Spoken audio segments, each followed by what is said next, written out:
In this video, I'm breaking down the ideal lover archetype. Let's get it. Yeah.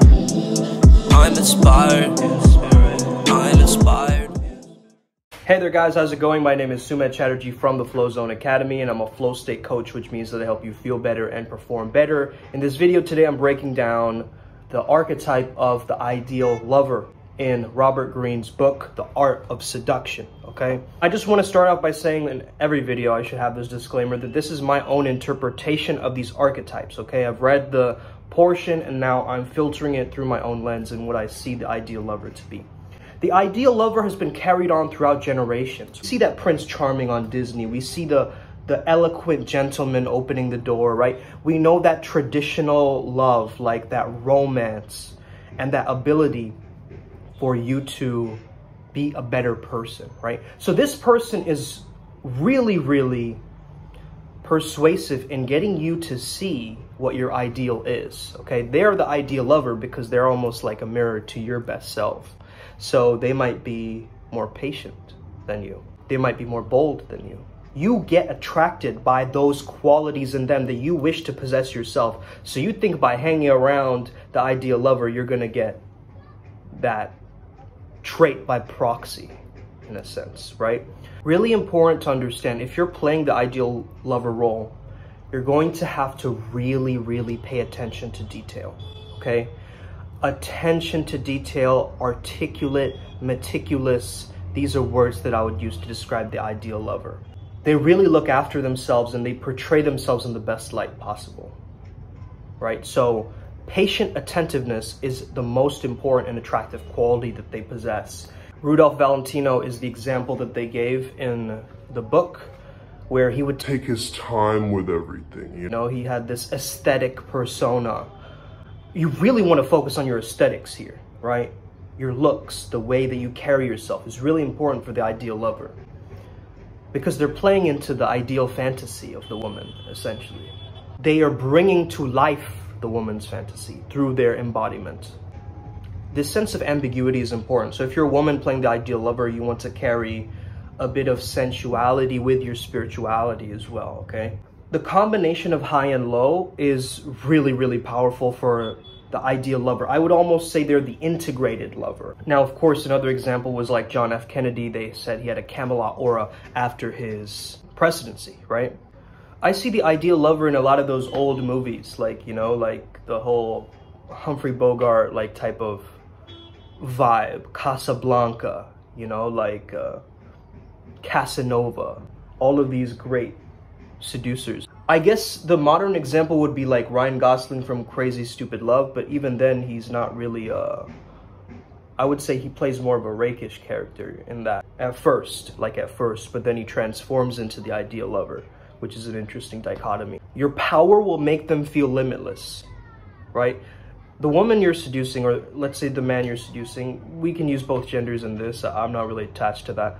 But the idea of really having someone frame you in the best light will make you a better person. So it's no wonder why we're so attracted to the ideal lover, because we get so demystified.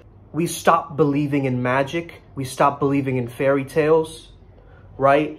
And that kind of crumbles us and brings our head into a dark cloud. But what the ideal lover does, he remains in that pocket of fantasy and this fairy tale quality that he carries with himself, of this, you know, this suave gentleman effect. Almost like a James Bond type, right? Quiet, I would say. He's more attentive, he's more patient, he's a better listener. You want this quality within yourself where people either love you or they hate you, right? Because you're fully yourself and you're standing by something. I think the ideal lover definitely stands by what they believe in, and they're constantly refining their identity, making it even more ideal, raising their standards, right, of life in general.